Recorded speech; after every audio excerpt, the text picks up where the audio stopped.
Welcome to another video from DIY Daily. We're just going to be unboxing and reviewing a new diagnostic machine today, and it's the TOPDON Phoenix Lite 2. Now, I've had the machine for over a week now, so it's given me quite a bit of time to get used to it, have a play about with it and get to know all the functions. I'll just do a quick unboxing video, get the unit out, and then we'll run you through the functions, everything that it does, and then we'll plug it into a vehicle after that and run you through some of the functions on the vehicle as well.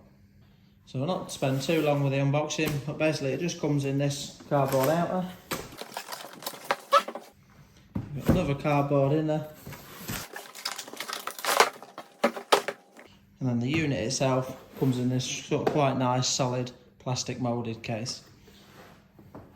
Now obviously I've had it all out, but I just put the packaging back on just so you could sort of see it as it was when we first got it.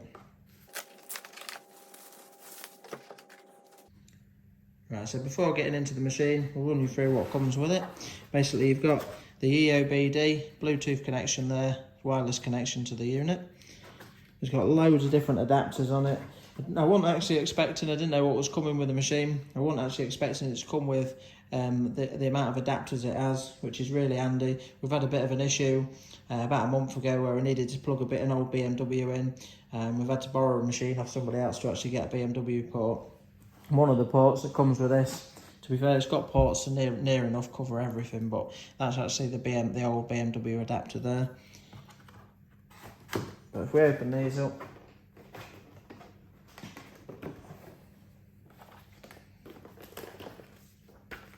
we've got some notes, a little booklet and some information about the packing list, and then you've got your password letter. You do need to register it to get started.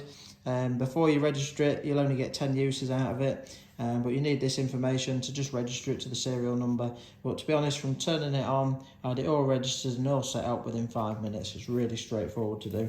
We'll just run you through some of the packing bits in a minute. So basically, we've got loads of cables. We've got an extension cable there for the EOBD port. We've got another an adapter cable from the EOBD. Some of the additional adapters, like the BMW one there, basically they'll need a separate power supply, so this is the cable to connect up to that, and then it's got an adapter in there to give it a power supply. And then these are all your power supply cables, so you've got one cable with crocodile clips on it and one cable with a 12-volt cigarette lighter adapter on it, so really handy connectors there. And we've got loads more. We've got the main power supply cable for the machine to charge it. Loads more adapters. Recognise this one's a Mercedes connector there. Got a couple of plugs in there, just different European style, and another one in there just for the charger, that's all. And then we've got loads of different adapters again for different models. I don't actually recognise some of these. I had to have a quick look through. I see one of them's an old GM one, but just to give you a quick run through on the packing materials for the additional cables and adapters that you get. We've basically got the Mercedes one, the Toyota one, another Toyota one, the BMW one, the Chrysler, Nissan, Honda, Mitsubishi, and a Fiat one on there as well. So you can see there's loads of different adapters that come with it.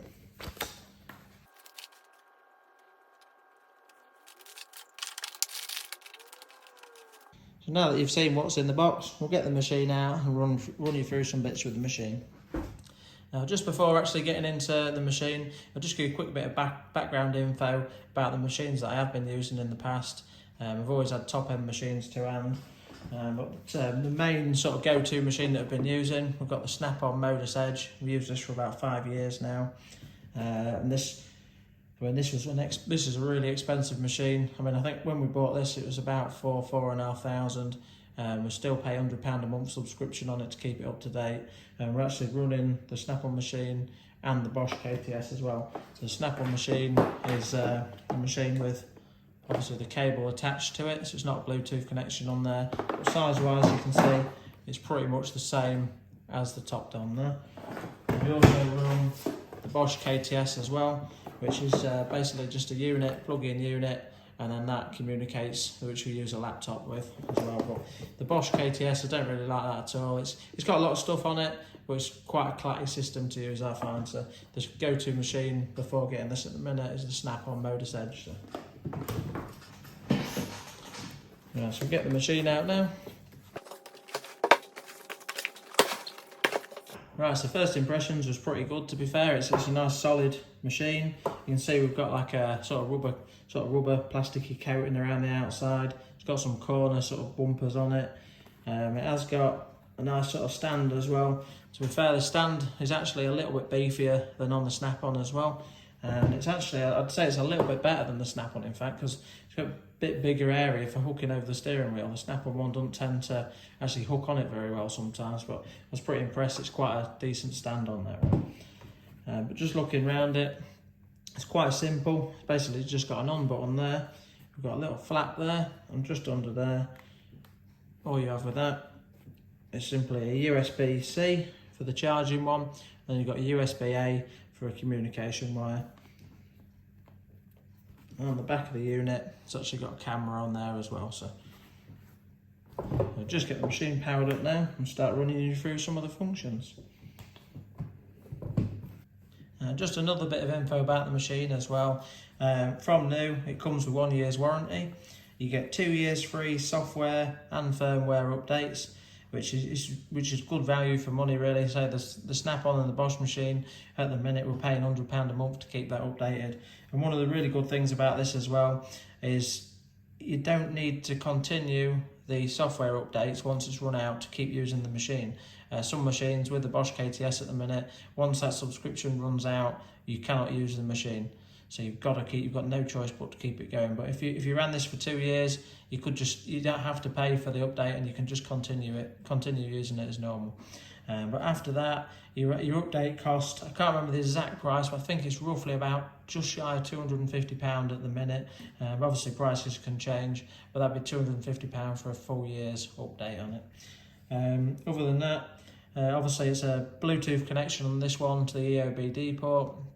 Or some scanners have a permanent a wired feed on there, which can be handy in some places. If you're quite a busy garage, you are liable sometimes to leave the actual port on the car. Pretty good thing when you're using it there, it does always give you a little warning to just tell you to take it out each time. And the dongle, just show you. It does actually have a light section on the back that's permanently flashing as well. So to be fair, when it's plugged in, it does really stand out that it's in. So it's not too easy to forget about it. Other than that as well, really nice bit of info about this is it is actually FCA gateway access supported as well. Now the FCA gateway is basically a secure gateway that the Fiat Chrysler Group created in 2018 onwards models that stops some diagnostic machines getting into them. So it is supported on this, so it gives you that full access there as well. Right, so now that we've been through that, we'll just run you through the functions of the actual machine itself without it plugged in, and then I'll get it plugged into a vehicle. I'll just see what I've got available today, plug it in, and just show you the functions that we've got available there as well. So as you can see, it's dead straightforward again. I was pretty impressed with how straightforward and simple it was to use. Obviously, when you get a new machine, it always just takes a little bit just to get your head around a few things. But to be honest, after sort of half an hour playing with it, it got to grips with most of the units. So it's really straightforward and nice to use. Obviously, on the main screen here, you've got two options on the scan. You've just got the straight scan, which if you go into that option, it'll just give you all the models. You'll pick through obviously you've got all of them there, and you get your full list. Obviously, you've got what you've recently been in. I just wanted to check. I've got an Aston Martin on there. It's just someone that I know had an Aston Martin. I just wanted to go into that just to see what functions were actually available on that. So obviously you've got the American market, European market, the Asian market, and the Chinese market. And we'll just go back from that. And then you've got auto scan. Basically, once you get it plugged in on your auto scan, once your adapter's plugged in there, you just click auto scan. It'll just run through. We'll show you that anyway when we get it plugged in. But it'll just find the chassis number and narrow all the details down, so you haven't got to go through it all individually. Then we've got services. If you just click on there, it's basically just showing you all the functions that this machine will do, which there's loads on there. It's got run through, but brake bleeding, oil resets, service resets, airbag functions, battery monitoring systems. That's brake bleed in there. Actually, that'll be your brake, like your handbrake systems where you've got electronic handbrakes. You can wind all the calipers back and everything. TPMS, DPF, AdBlue. So I was really impressed with some of the stuff that's available on this, because I haven't really found anything that has not been available on this that's available on the Snap-on machine that we're using, which is fully up to date. And if anything, there's actually certain things that I've actually been able to do on this that I was interested to check it out on, that I've been able to do on this machine that we can't actually do on the Snap-on machine. One of them was an Iveco Daily, 2019 model. We could read it with a Snap-on scanner and it would read the fault codes, but it was only giving dealer specific codes, which when I plugged the TOPDON in, now it didn't find it automatically through the VIN search, which is the same case with the Snap-on as well, but once you select it manually and you run through it, I could actually get all the correct P codes on it and I could carry out a regen. So it was actually, because of this machine, I was actually able to fix the fault where we couldn't actually do it with a Snap-on machine. To do that, we had to actually borrow a machine to get the correct codes on it. So but everything else on here, you can see we've got gearbox, you can do injector coding, you can read into stop-start issues. Now I haven't had a go with it, but it has got a odometer setting as well, which you can set the odometer, which I was quite impressed about because we hadn't seen that on any of the other machines. Now it doesn't allow you just to set any new speedo reading, but if you're fitting a new module, it will allow you to reset it. When you fit some instrument clusters, it will just put a new 0 mileage on it, whereas this has functions for certain models to allow you to re-put the mileage back into it. So I was quite impressed with that on there. But yeah, window functions, suspension, airbag suspension set up on there as well. So after that, we've got a tester. Now this is a separate function to the machine. As long as you've got it available with it, you do need a different piece of hardware, which is TOPDON's battery testing unit. And you plug that tester unit basically with some crocodile clips onto the battery, and then that will link with this via Bluetooth. And there's loads of different battery testing functions, drop testing and stuff like that you can do with it. So it's something probably going to be interesting in getting, because it does actually look quite a good bit of kit as well. So I'll just exit that for now. We've got support there, which if you've got an issue, you'll direct link to TOPDON. One of their assistants will connect and obviously take over the machine, do anything they need to do there. We've got update function there. If you just go on there, that'll just load up and just tell you any updates, where you're up to, if anything needs doing. So you can just see all them on there. Then we've got library. Quite a nice little function. Basically, you've got a OBD code in there. You can just put in your different codes, just a quick go-to check really. So if you just say P0299, just go on that, just bang it in quick. Just so you come straight up, just with a code, turbocharger, supercharger, underboost, just gives you a bit of a description on there. So really nice little function to it. It's just quick and easy to refer to. You've got learning materials there. You've got a shortcut to Chrome, just a web browser, shortcut to YouTube, shortcut to Facebook. We've got Haynes Pro. You've just got a list of a load of different sort of useful sites and that on there as well. Now all these are separate sites that you do have to register with, but it's just a link to them. If you've got them, you can just tie it in with the machine as well. We do actually use Haynes Pro with another system. I mean, that's a really good setup, that is, but obviously all that'll do is take you to the website just to sign up to it if you want to do all data. Tech data, auto data, just basically links to information sites, and then you can sign up to them individually if you want to. So we actually use Tech Data and Haynes Pro as well, so I might be able to link that in with it. If you go back out of there, we've got a history folder. In the history folder, it's just got a list of everything that you've been into. Any faults that you want to save, you can save and make a note of them. Then we've got feedback. Now the feedback function is an option. If you've got any faults that you want to log, or any sort of feedback to do with the machine or anything like that, you can put it in there. That will refer it back to TOPDON for them to do what they want to do with. We've got coverage list, and the coverage list will just take you to TOPDON's website, and it basically shows a full list of everything, all the vehicles, and all the items that it covers for whatever vehicle. So if you was getting someone in and you wanted to check with them, the machine will do it. You can run through that and check it if you need to first. So. And then we've got a user info option on there. So basically that's just got all your setup on there.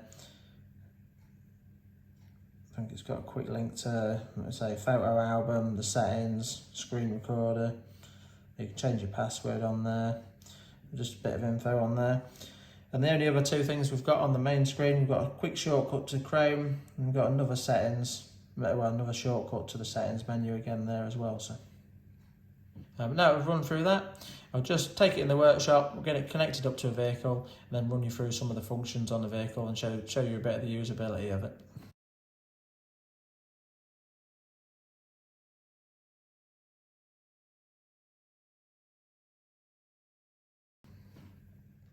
Right, so I've just got into the workshop. I've got a 2016 Ford Ranger, so I've just hooked it up to this.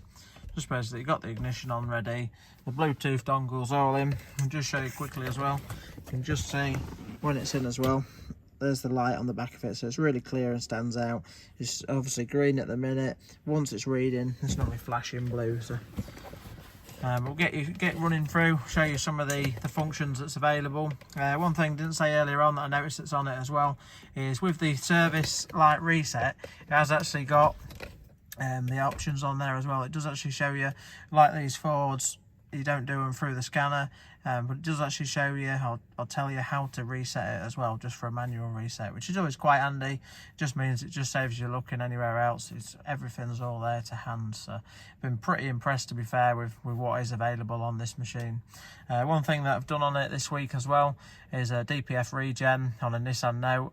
The AdBlue software that's on it's really good. There's loads of info on that, and the DPF stuff as well. I haven't really found anything that I haven't been able to do on this compared to the Bosch or the Snap-on machine yet, which is pretty impressive for the price of it. You know, the machine itself is a fraction of the price of them, and it's basically got all the functionality of them. So but the first thing we're going to do, so as we're on it now, I'll show you the auto scan. Obviously ignition's on ready. Just simply click auto scan there. Some vehicles take longer than others. I've not plugged this one in before, but let's just see how long it takes.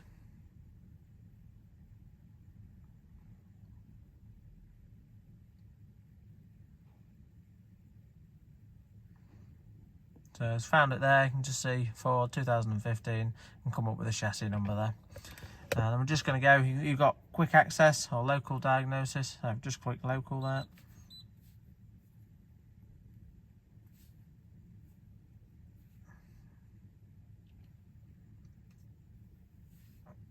I'll just tell you, just to select the ignition on stage 2.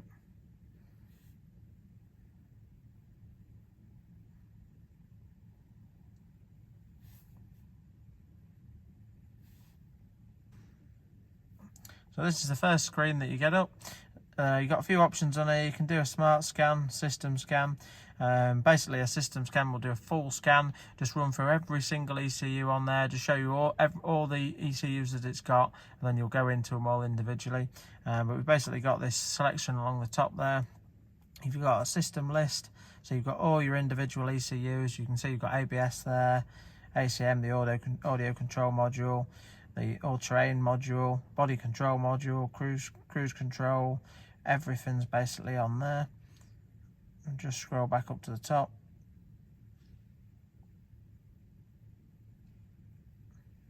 I'll just checking as well. Yeah, main PCM, main control module there as well. At this we've got special functions along there. So you can just see in that you've got options for body, electrical, chassis and powertrain. So if you went into powertrain, you've got any fuel options there, different test mode, power balance, you've got service functions. If you go into your service functions, you can just see you've got all your different AdBlue issues there, relearn any data. There's loads of different options on this machine. It's pretty impressive with everything that you can do on it. We'll just drag you a quick run through again. After special functions, you've got common functions, which again is quite handy because there's so many options. that you can do. The common functions just gives you the stuff that you sort of 90% most likely like to use, which is handy really. It just comes straight to the main sort of things that you're going to use to start with. And obviously if you've got any in-depth faults, you can really go into it in detail. But obviously the most likely things you might need to do, we've got steering angle sensor on there to calibrate it if you've got any issues with that, or if anything's been off and it needs recalibrating. You've got the brake bleeding, the tyre pressure monitoring system, the PATS, which is the Ford's anti-theft system, the odometer set in there. You've got AdBlue reset, you've got diesel particulate filter in there. We can go into that, I'll just show you that in a minute. But got injectors on there and battery. Obviously it's start stop one, so there might be something we can do with the battery, but straight away obviously DPF quite a common issue, but as soon as you go into that, you can reset the values for the particulate DPF pressure sensor, and then you've got the regen option there as well, so you can just go straight into that and do a DPF regen. I'll just go back out of that. After the common functions, you've got module programming. So go into that, you've got different I can't go into this too much because we haven't got any modules to program or anything like that, but there is the option on there for programming different modules. And if you've got a VAG group vehicle, there's all the options on there to do the individual coding as well. So like I've retrofitted cruise control to an Audi A4.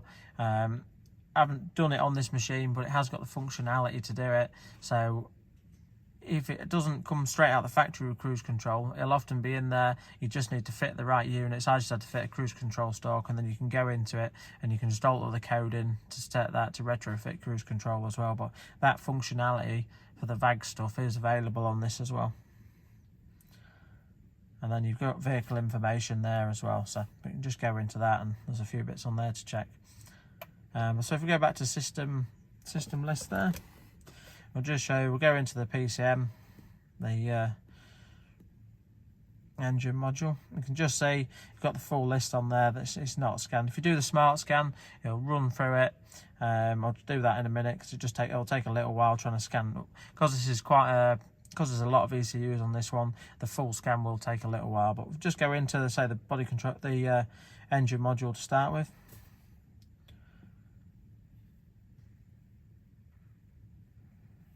So now that we're in the engine ECU, you see we've got a few options here: actuation test, ABD function, fault code. So we just go into the reading the fault codes. Obviously, there's a lot of self-tests you can do. This is just leaving the ignition on, but you can get it to like replicate with the ignition being off and back on. That'll just pick up if you've got any faults that are. Say sometimes you clear a fault and then it will reset every time you turn the ignition off and back on, where you can get it to do that without having to just turn the ignition off and back on. That's all. So we'll just go for that.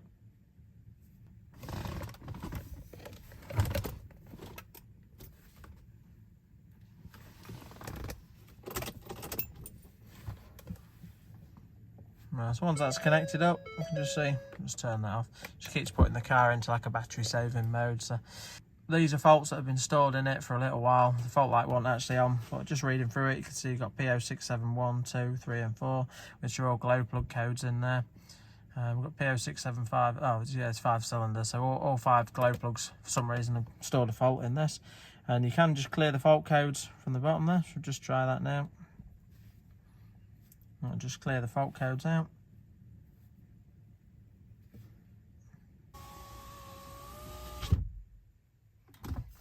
And just say it's just running through, it's just telling you that now there's no fault code stored in there. So if we just go back, I'm just going to start this up in a minute, stop it going into battery saver mode.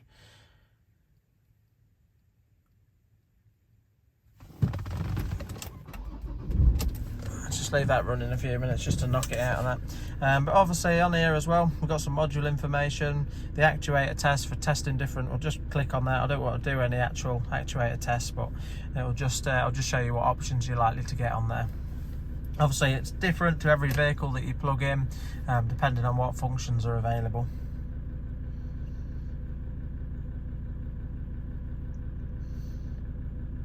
Just say we've got an aircon compressor, so you can see whether that's being actuated or not. But yeah, there's loads of different functions on there. Fan speed, that'd be for the interior fan, I think. But yeah, there's a lot of different options. A turbo wastegate, you can try and actuate that. Just little test functions on there, which are always handy if you want to test something. If we go back out of that, got special functions again there. Again, there's loads of stuff in there, but you need to read through it all. But that just sort of shows you how many options are on there. But there's manual reset service there. We'll just go on to that. So that's basically just telling you there how to reset the service light on this vehicle. So it's just all information that's all there, ready to see. But yeah, really good bit of kit, to be fair. If we just go back out of that, and then we've got the data stream, live data. Now this, again, I was pretty impressed with this. This had note that I was doing DPF regen on last night.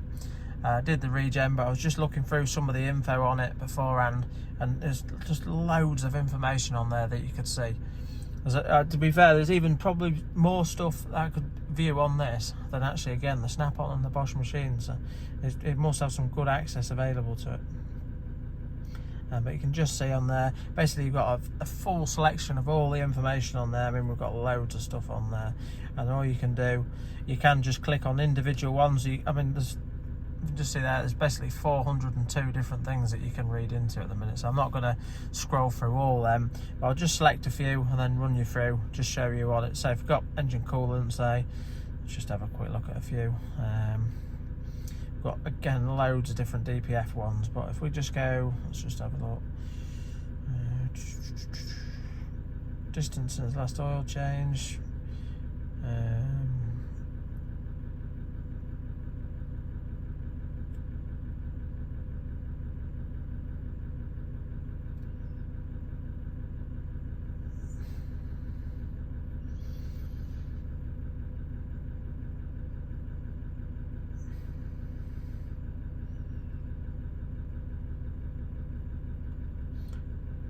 Exhaust gas differential pressure.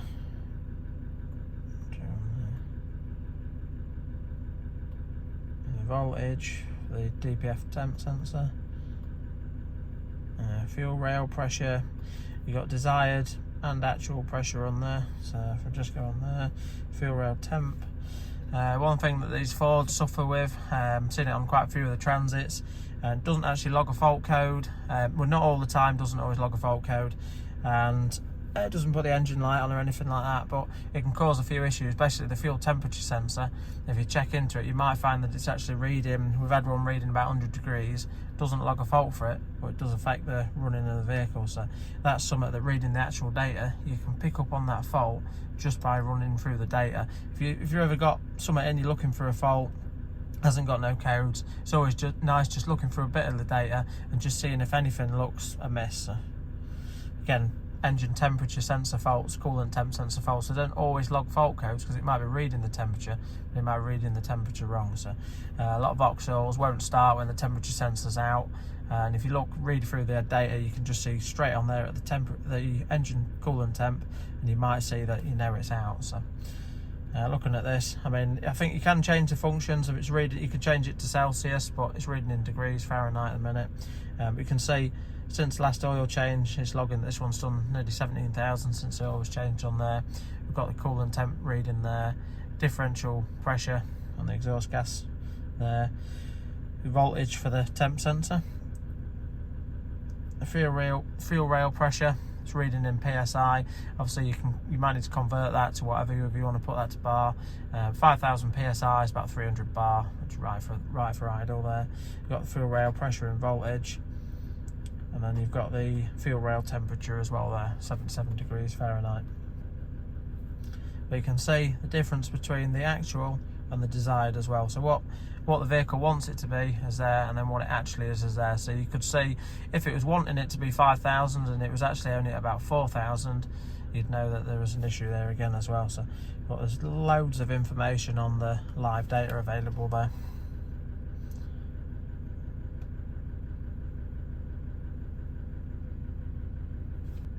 So going back to the main screen here, just run through a smart scan. And now this does take a little while because it's doing like a full scan of everything. So I'll just speed through that a little bit while it does it.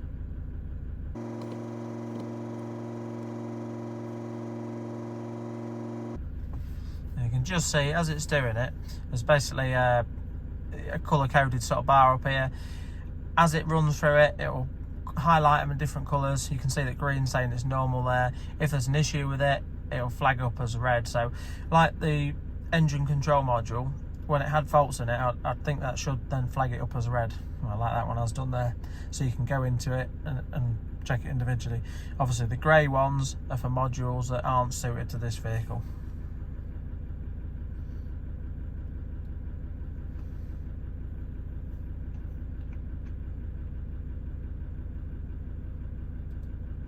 Yeah, that's done that. It didn't take long at all to do it really, but there's a PCM one as well. It looks like, actually I've checked that, but that must be the glow, it must be a permanent fault with them glow plugs there, and it's across the board, so it's something I'm probably going to have to look into. If we just check on them, if we go on that one there, the power steering control module, you can see straight away it's got a U fault code, which U relates to communication, so it's got a communication fault in there between the power steering module and the ABS module. Look at things, so I can try and clear that.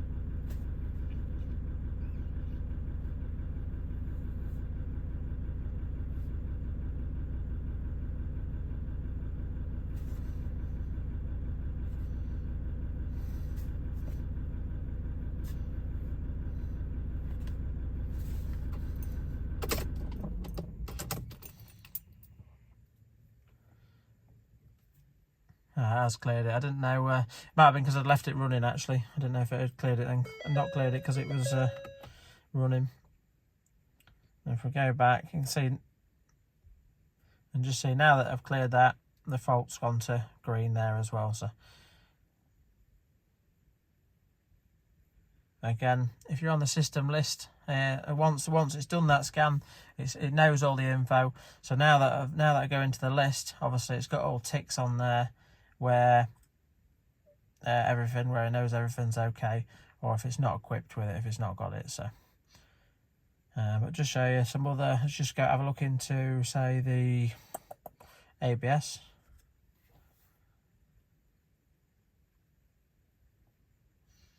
Obviously I'm not going to read the fault codes because I know there's none in there, it's already ran through it.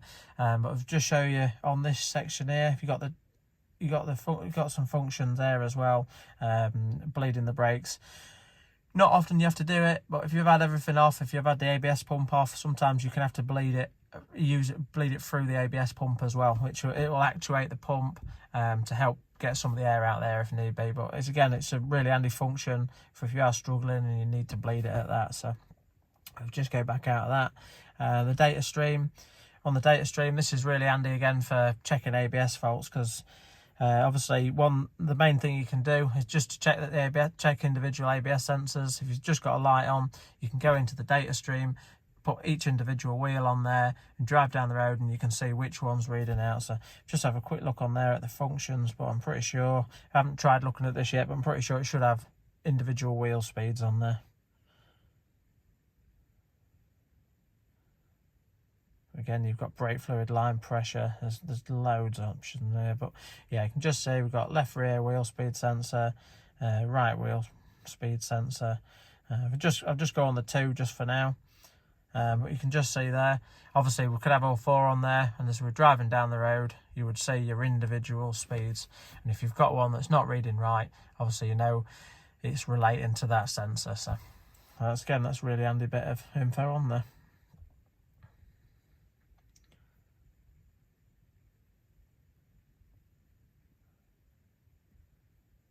I'll just show you, obviously once you've done your scan there, if you're going out of it, you just click exit and it just asks you end your session, and then it'll just give you a quick reminder just about taking your scanner tool out there as well. So once I've done that, I've gone back to the menu there, and then you can go back to the front there as well. So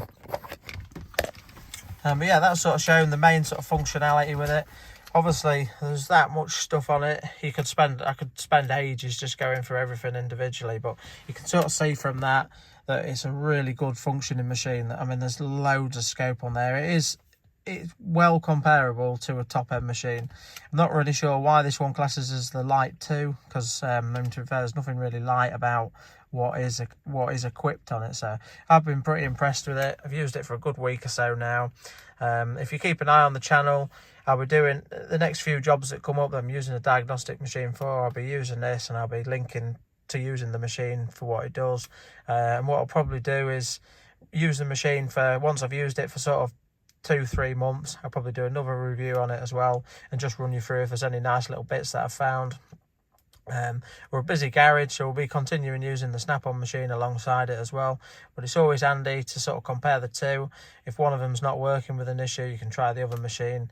But because this is a bit more sort of universal, I think it's got a bit better range on some of the other market models. Like obviously the Chinese market, the snap-on machine don't tend to work very well with that, whereas I'm pretty sure this will have a few good options there.